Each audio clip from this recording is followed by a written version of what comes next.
to English Channel!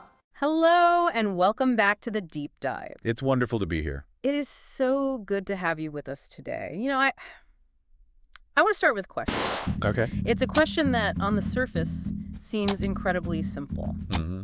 In fact, it might just be the most common question in the English language, or really any language for that matter. I think I have a pretty good idea where you're going with this one. The question is, how was your day? Ah, there it is. Yes. The universal greeting. It's the social lubricant, right? Absolutely. It sounds so easy, so harmless. You walk in the door, your partner or your roommate asks, how was your day? Or you meet a friend for coffee and it's the first thing they say. Exactly. But here's the thing that I find so interesting. Answering that question, really answering it. It's a massive cognitive challenge. It really is. Yeah. Because you're being asked to take, 12, maybe 14 hours of your life? All of it. The stress, the good moments, the coffee, the traffic, the boring meetings, the tiredness, all of it. And you have to somehow compress all that information into a story. You have to become a narrator of your own life right there on the spot. And if you're trying to do that in a second language... Oh, forget about it. Yeah. It feels like you're being asked to climb Mount Everest in your slippers. It's a huge hurdle. It really is a trap. And that's why, most people just take the easy way out. They say fine or good. Yeah. They take the exit ramp. It's the path of least resistance. But we don't want to take the exit ramp today. We want to actually build the road. We want to build the story. We want to give you the tools. That's right. So we have a really fascinating stack of sources for you today. We're looking at a series called English Easy Talk. Mm-hmm. And specifically, we're diving into a 3-part module that's just titled, Talk About Your Day. And I think we should be really clear about the level here. This material is specifically designed for beginner A1, A2 learners. Right. And you might be sitting there thinking, wait a second, I'm not a beginner. Why are we going back to basics? It's a fair question. It is. But as I was reading through this, I had this realization. This isn't just about simple words and phrases. This is actually a masterclass in structure. I could not agree more. When you strip away all the complicated high-level vocabulary, what you're left with is the skeleton. The skeleton of the story. Exactly. You see the fundamental framework of how we organize our reality. Mm-hmm. We're going to see precisely how to construct what we're calling the Daily Chronicle. And to help us on this journey, we have 2 guides. We're introduced to 2 characters who are going to show us exactly how it's done. First, we have Mark. Ah, the Mark archetype. We all know a Mark. We do. And then we have Sarah. The Sarah archetype. And as we're going to see, these 2 could not be more different in their approach to the day. Not at all. And we're going to follow them from the very first moment their alarm goes off, from the second their eyes open in the morning. Through the daily grind of the workday, their choices for lunch, that classic afternoon slump. All the way to the end of the day when they finally get to relax and go to sleep. We're basically going to be anthropologists for this deep dive. We're going to study their habits, their little rituals, their culture, and of course, their language. And as we go, we're going to pull out some of that key vocabulary words you hear all the time, like commute and leftovers. And then, and this is the really important part, we're going to look at the grammar tools that they use to glue their stories together. So if you're learning English and you really want to get a handle on this essential skill, this is for you. Or, even if you're just interested in the psychology of routine and how we structure our lives, I think you're going to find this fascinating. Are you ready to start the clock? I am so ready. Let's wake them up. Okay, let's do it. So, part 1, the morning launch. We're looking at that time between, say, 6:30 a.m. and 8:30 a.m. The critical window. I really think of this as the launch pad for the entire day. That's a great way to put it. If the rocket launch goes wrong here, it is so hard to correct the trajectory later on. Absolutely. And right away, literally in the very first paragraph of Source 1, we hit a linguistic distinction that I think is just brilliant for learners. It's a huge one. It's a classic stumbling block. It is. The text makes a point to differentiate between wake up and get up. Yes. These are phrasal verbs. And for a non-native speaker, you can see why they would sound like the exact same thing. Sure. They're related, but they're not the same. Not at all. Mm-hmm. And the source material is very, very specific about the difference. So how does the text define wake up for us? Wake up is presented as purely physiological. It's the moment your eyes open. Yeah. It's the return of consciousness. You are no longer asleep. Your brain has, rebooted. It's come back online. But, and this is the key, you're not necessarily vertical yet. Exactly. You are still horizontal. You're probably warm. You're under the covers. That moment of consciousness returning, that is waking up. And getting up. Getting up is the physical act. Yeah. That is the decision to leave the bed. It's putting your feet on the floor, standing up and facing the day. It's the action part. It's the action. And for some people, the time difference between waking up and getting up is like 0 seconds. For others, It can be a significant amount of time. it can be an hour. And this brings us perfectly to our first character study. Let's talk about Mark. Mark, Yes. our first subject. So source 1 gives us the data points on Mark. He wakes up at 6:30 a.m. Which, let's be objective. That's pretty early. That's a solid, respectable start time. It is early, but here's the catch. Here's the detail that tells you everything. Does he leap out of bed with a smile on his face, ready to greet the dawn? No, he does not. He explicitly confesses, and I love this quote, "I am not a morning person." I felt that in my soul. I really did. Oh, completely. I think a lot of our listeners are probably nodding their heads right now. They're on Team Mark. Definitely. He's awake, but he is not happy about it. Not at all. So he has a strategy to deal with this. The text calls it his 10-minute rule. The 10-minute rule. I love this. Tell us about it. He stays in bed Eh. for exactly 10 minutes. He's not going back to sleep. He's just there. He's just lying there. He lingers. It's a transition period. It's a buffer zone, isn't it? It's a space between sleep and the reality of the day. That's exactly. He's bargaining with the day. He's saying, okay, I'll join you, but on my terms. He's gathering the mental strength to face gravity. Yes. He knows he has to get up eventually, but he needs those 10 minutes to prepare his mind for the ordeal. It's so relatable. It's that feeling of, okay, if I just stay right here under the covers, the world can't get me yet. It's his little pocket of peace. Yeah. Now, contrast that. Contrast Mark with Sarah. Sarah is a completely different species. She wakes up at 7 a.m., so technically she gets an extra 30 minutes of sleep compared to Mark. She does. But look at the verb. The text uses a very specific, very powerful verb for her. Mark stays in bed.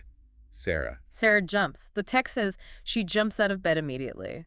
That is just, it's aggressive energy, isn't it? Yeah. It's almost violent. There's no hesitation. There's no 10-minute rule. There's no bargaining. Her eyes open, and boom, she's vertical. She's standing up. She's like an energy source. She just powers on. She doesn't need that buffer zone that Mark relies on. No, she doesn't. And her whole routine after that Right. reflects that efficiency. She washes her face. She brushes her teeth. It's like a checklist. Tick, tick, tick. It is. And then she moves on to what the source says she calls the most important thing. The fuel. The fuel. Coffee. And it's not just that she says, I like coffee. The way it's phrased implies something more, doesn't it? It does. It implies that the coffee is the start button for her entire operating system. Yes. The Sarah program cannot run without it. It's the catalyst. Without the coffee, nothing else happens. So right away, we have these two clear archetypes. We have Mark, the slow starter, who needs 10 minutes of quiet negotiation with the day. And we have Sarah, the rocket launch, who just needs an immediate injection of caffeine. And this fundamental personality difference, it doesn't stop there. It extends right into their breakfast choices. It absolutely does. This is what the source material sets up as the breakfast divide. I love looking at what people eat for breakfast. I feel like it tells you so much about their philosophy for the day ahead. Oh, it's a window into the soul. Let's look at Mark's menu first. What does he have? The text says he prefers green tea. Green tea. Okay, now just stop and think about the properties of green tea. It's warm. It's gentle. It's soothing. It does have caffeine, but it's not a jolt like coffee. It's a much gentler, slower release of energy. It matches his 10-minute rule perfectly, doesn't it? It's all part of this slow, gradual wake-up process. It's perfectly in character. And what does he eat with his gentle green tea? Yogurt. The text is specific. A small breakfast. Small, light, easy to digest. Mark is not ready for a heavy input of anything. Not time, not energy, not food. He's still conserving energy. He's waking up his system bit by bit. He's listening to his body, and the body's basically whispering, hey, go slow. Now, Sarah. Sarah is not whispering. Sarah is shouting. Sarah is preparing for battle. She goes big. The text quotes her directly. She says, I eat a big breakfast. No ambiguity there. None at all. Eggs and toast. Protein and carbohydrates. Serious fuel. And she gives a very specific, very logical reason for this choice. It's not just about what she likes. No, it's strategic. She says, I need it for the long day ahead. That is forward thinking. It really is. Yeah. She views food as a utility, as a tool. She knows she's going to burn a ton of energy later. Probably from all that jumping out of bed. Probably. Yeah. So she loads up the tank right at the beginning of the journey. Mark is reactive to how he feels in the moment. Sarah is proactive about how she knows she's going to feel later. So, okay, they are both awake. They've been fed, one gently, one forcefully. The basic biological requirements have been met. Now comes the hard part. They have to leave the house. The commute. The source introduces this word, commute. And for our learners listening, this is such a vital piece of vocabulary, both as a noun and a verb. It's that journey, right, between home and work. And it is almost never a pleasant word, is it? Commute usually implies an obligation. It implies stress. It implies lost time. A necessary evil for most people. And our two characters, Mark and Sarah, have totally different experiences of this daily struggle. They do. Let's start with Sarah. She has to enter the public sphere for her commute. Sarah takes the bus. Right. Now, at first glance, the text makes this sound pretty convenient. She mentions that the bus stop is near my house. Which is a logistical win, right? You don't have to walk far. That's a plus. For sure. But then she immediately introduces the conflict in her story.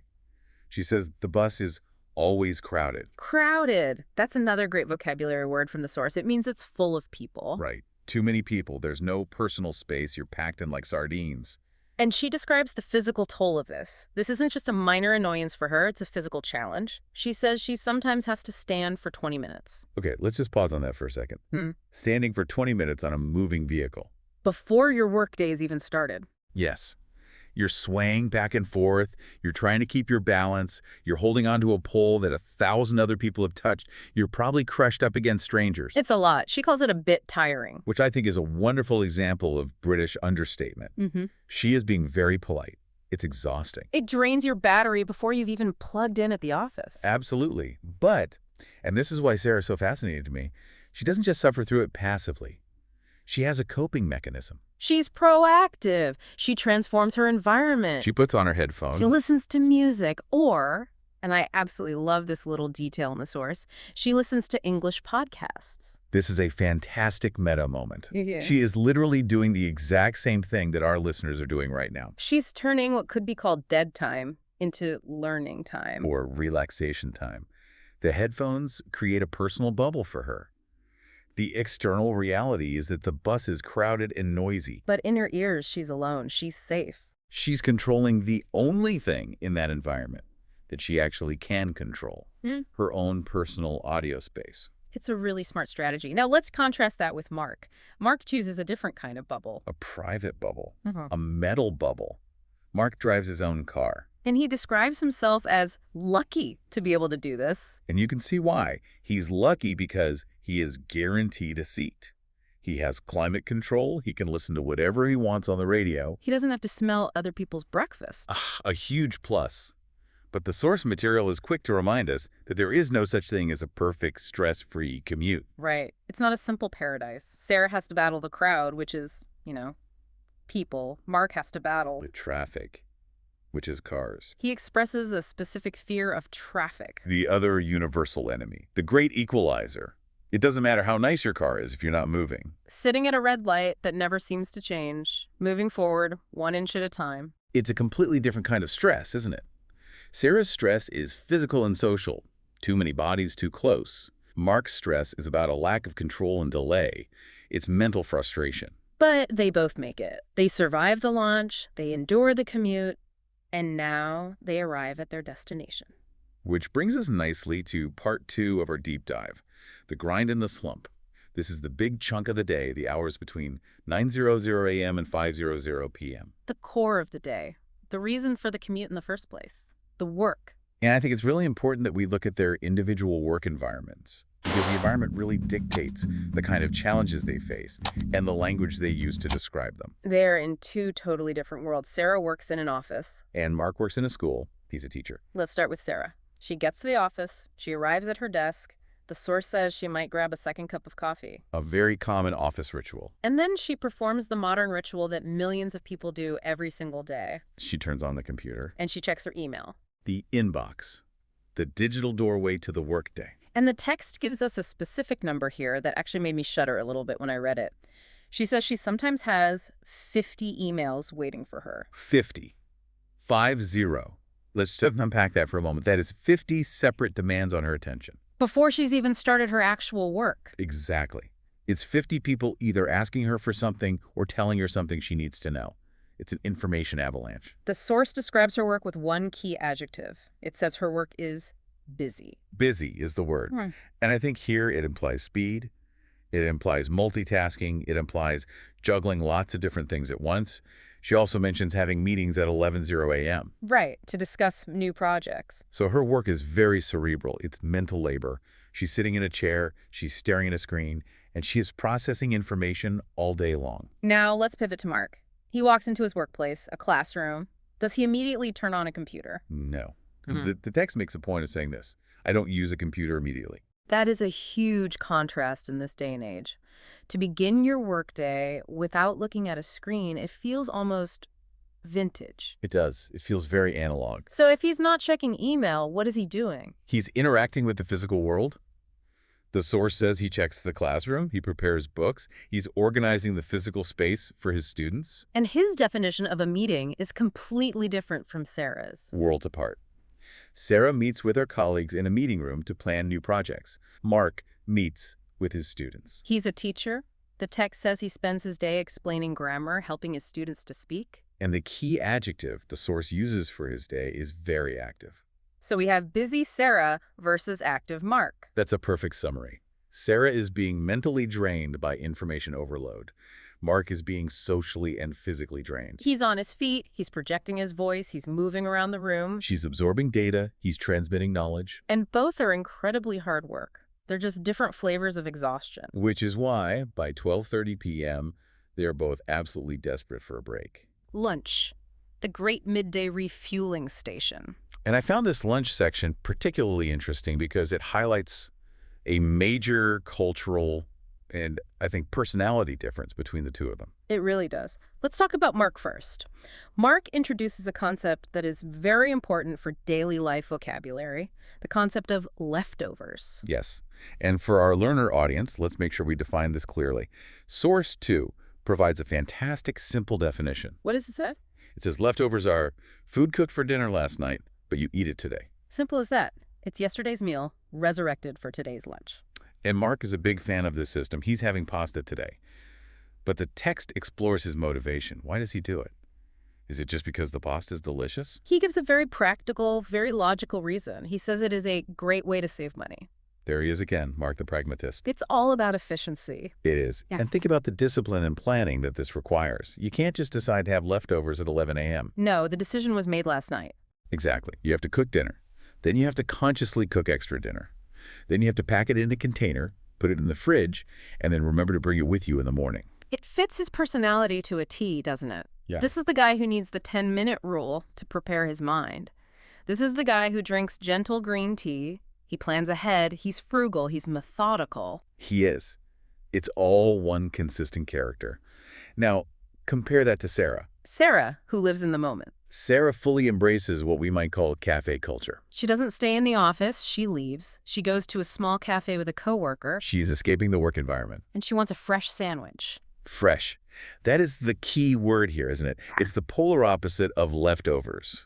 She doesn't want yesterday's food, no matter how good it was. She wants something made for her right now. And I think the social aspect is just as important as the food itself. Oh, absolutely. Mark is probably eating his pasta in the staff room. Maybe he's alone. Maybe he's grading papers while he eats. It's purely functional.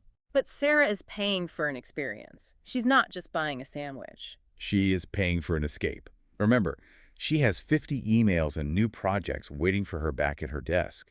Yes. She needs to physically leave that building. And she needs to talk to another human being, her coworker, about something other than work. It's a mental health break as much as a lunch break. So Mark saves money. And Sarah saves her sanity. That is a fantastic way to put it. The lunch break serves to balance out the specific stresses of their jobs. It does.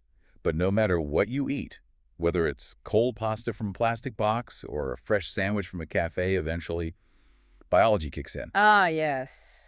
The great enemy arrives. The afternoon dip. The source material identifies this phenomenon very specifically. It happens around 3:00 p.m. The dreaded 3 o'clock feeling. Sarah describes it perfectly. She says she feels tired and slow. And this isn't just a feeling, it's a real biological thing. It's tied to our circadian rhythms. Your core body temperature drops slightly in the afternoon. Your body is also using up energy to digest the lunch you just ate. And of course, the caffeine from your morning coffee has completely worn off by now. It's that awful feeling where you're just staring at your computer screen and your eyes want to close. You're reading the same sentence over and over. You're typing, but you're not sure what you're typing anymore.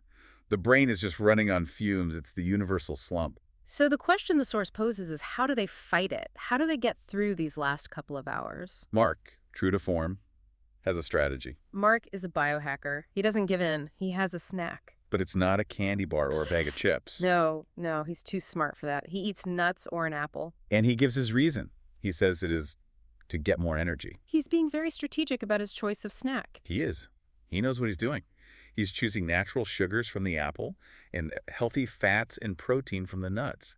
A candy bar would give him a quick spike of energy. Followed by an even bigger crash 30 minutes later. Exactly. The apple gives him a more sustained, steady release of energy. He is trying to build a bridge to get himself over that slump and all the way to 5:00 p.m. He is hacking his own metabolism to make it to the finish line. And they do. They both make it. The clock finally ticks over. The school bell rings. The laptop is shut down. And we can move into the final phase of the day, part 3, the evening unwind. We're now on the timeline from 5:00 p.m. to 11:000 p.m. We have survived the battle of the workday. Now it's time to recover from the fight. The text uses a beautiful, perfect verb for this process. The verb is to unwind. I love that word so much. If you think about an old clock or a wind-up toy, you wind it up and the spring gets tighter and tighter. It's full of tension. That's you during the workday. That is you. To unwind is to let that tension go, to let the spring slowly and safely loosen. Sarah defines it perfectly in the text. She says it just means to relax after being busy. And what I find really interesting is that both characters have these immediate physical rituals that they perform to trigger this unwinding process. Rituals are so important for this, aren't they? They're like a signal you send to your brain that says, okay, we're switching modes now. That's exactly what it is. Work mode is officially off. Home mode is now on. So let's watch Mark. He walks through his front door. What is the very, very first thing he does? He takes off his shoes. Immediately. It's the first act. And he says something that is so universally relatable. He says, it feels so good.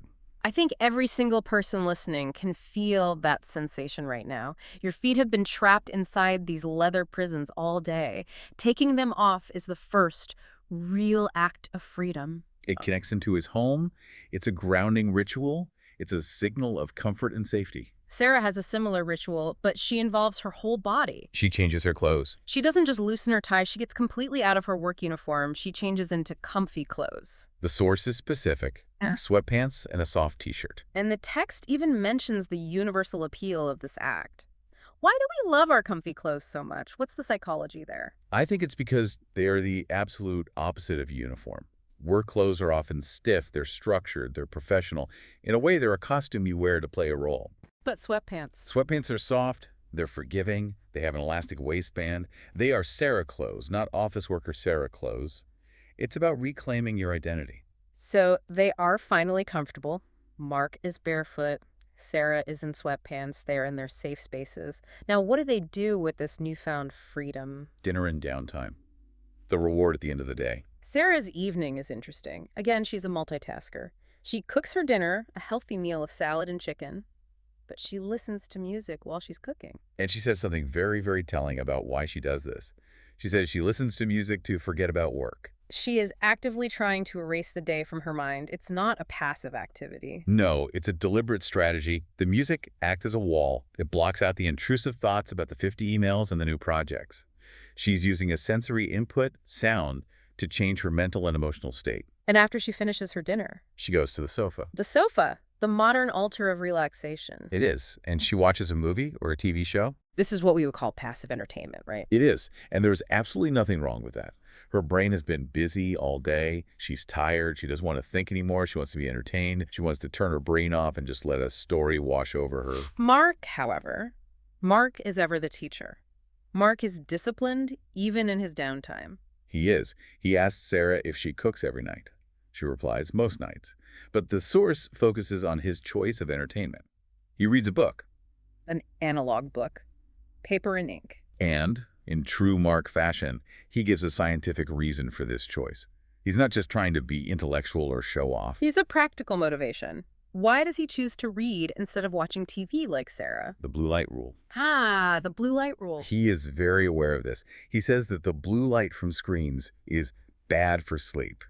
And he's right. He's absolutely right. We know from countless studies that screens, our phones, our laptops, our TVs, they emit a frequency of blue light that mimics daylight. It basically tells your brain, hey, it's noon, stay awake. So if you're staring at a screen until 11 p.m., you're sending a very confusing signal to your brain. You're telling it it's daytime. Exactly. It suppresses the production of melatonin, which is the hormone that helps you sleep. Mark knows this, so he avoids the screens before bed. He reads a book which just reflects the warm ambient light in the room. He is actively preparing his brain for sleep. The source mentions that Sarah actually calls him disciplined for doing this. And he is. It's a very disciplined choice. Yeah. He is optimizing his sleep quality for the next day. Sarah is prioritizing her emotional relaxation in the present moment. She wants the comfort of the show. Mark is prioritizing his physiological recovery for the future. Two different strategies, both valid. And finally, the day ends. They power down. Sleep. Sarah goes to bed at 10:30 A p.m. very respectable time. and Mark goes to bed at 11:00 p.m. He gets that extra 30 minutes of reading in. The disciplined man. And that is the full cycle, from the 6:30 a.m. alarm all the way to 11:00 p.m. You know, it seems so ordinary when you just list it out like that. Wake up, eat, commute, work, commute, eat, sleep. A simple loop. But all those tiny little details we just talked about, the choice between green tea and coffee, the bus and the car, the leftovers and the sandwich, the book and the TV, they define who these people are. They are the texture of life. That's where the story is. Now, we promised our listeners more than just a biography of two fictional characters. We promised them the keys to the castle. We need to look at the mechanics of how this all works. Yes. Let's move to part 4. The mechanics of storytelling. Because if you, the listener, want to be able to answer that question, how was your day? Yeah. You can't just throw out a list of random words. You need a structure. And Source 3 is fantastic because it breaks this down into a simple toolkit. And a grammar toolkit. But please, don't let the word grammar scare you. Think of these as engineering tools for building your story. Okay, so what is the first and most fundamental tool in the box? The first tool is the tense, the verb tense. Notice that throughout this entire story of Mark and Sarah's day, what tense are they using? Mark wakes up, Sarah takes the bus, he eats lunch. They're using the present simple. Exactly. Why aren't they saying Mark is waking up or Mark woke up? Because it's a routine. It's something that happens regularly. Right. The present simple tense is for facts, for habits, for things that happen generally. When you say, I wake up at 7:06, it implies you did it yesterday, you did it today, and you will probably do it again tomorrow. It's the foundation of the Daily Chronicle. It establishes a sense of stability and normalcy. It does. But a simple list of sentences in the present simple isn't a story yet, is it? If I say, I wake up, I eat breakfast, I go to work, I come home. That sounds like a robot reporting its daily functions. It's very dry. It has no flow. It's just a collection of facts. To make it a story, you need the second tool from the toolkit. The connectors. Yes, the connecting words. The source gives us a specific sequence of them, a kind of golden sequence, if you will, for telling a simple story. 4 magic words that create order. What are they? First, then, after that, finally. Let's just look at how powerful these 4 simple words are. First, I wake up. Okay, the listener now knows we are at the beginning of the story. Then I have coffee. We are moving forward in time. After that, I go to work. We're continuing the progression. And finally, I come home. Completion. The end of the story arc. These words act like signposts on a road. They tell the listener exactly where they are in the timeline. They transform a boring list into a flowing narrative. So now we have the structure, but it's still a little bit generic. How do you add personality? How do you show who you really are? For that, you need the third tool, the frequency adverbs. Words like always. Right. If you say, I always drink coffee, that tells me something very important about you. It tells me about your commitment to coffee. It's a non-negotiable part of your identity. Versus a word like sometimes. I sometimes watch TV. That tells me it's a choice, not a rule. It adds nuance and variety to your character. It shows you're not a robot. These little words, first, then, always, sometimes, they are the brushes you use to paint the picture. They turn a black and white schedule into a full-color movie about your life. They absolutely do. They allow you to share not just what you do, but how you live and who you are. So let's try to bring this all together. We've been on quite a journey today. What does this all mean for someone trying to tell their own story? Well, we've deconstructed the entire day, haven't we? We've looked at the morning launch, that struggle just to get out of bed. The commute, the daily battle with either crowds of people or traffic jams of cars. We've looked at the grind, the difference between Sarah's busy day of emails and Mark's active day in the classroom, and the lunch, the pragmatic leftovers versus the fresh social food. And we followed them all the way to the unwind, the ritual of the comfy sweatpants, the choice between books and blue light. And through it all, we've seen that there are these two basic ways to approach a day. You can be a Mark, Which means you're maybe a bit more disciplined, quiet, and reflective. You plan ahead, you save money, you read books, you take things slow. or you can be a Sarah. More energetic, maybe more social. Fueled by coffee and ready to engage with the chaos of the city. You relax with entertainment and live a bit more in the moment. And it's so important to stress that neither of these is better than the other. No, absolutely not. They're just different rhythms, different operating systems for being human. But here is the challenge we want to leave with you, the listener. Yes. We don't want this to just be a theoretical exercise. We want you to apply this. So, after this, take a moment, stop, and think about your day today. Don't just let it vanish into your memory without a second thought. Try to narrate it, even if it's just in your own head. Use the tools we talked about. Start with that magic word first. Say it out loud. First I, and then move on to then. And as you do, ask yourself, are you more of a Mark or a Sarah? Did you hit the snooze button, or did you jump out of bed?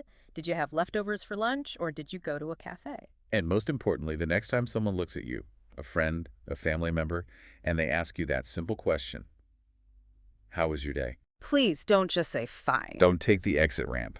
Tell them the story. Just a small piece of it. Use the vocabulary.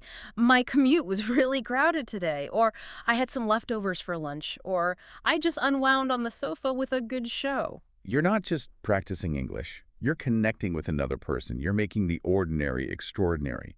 Because if you can tell the story of your simple, normal day, you truly have the foundation to tell the story of anything. That is the absolute truth. Thank you so much for joining us on this deep dive into the daily routine. We really hope you found some useful tools and maybe, just maybe, a little bit of inspiration for your own daily chronicle. Keep practicing. Keep telling your story. And we will see you in the next deep dive. Goodbye for now. Goodbye, everyone.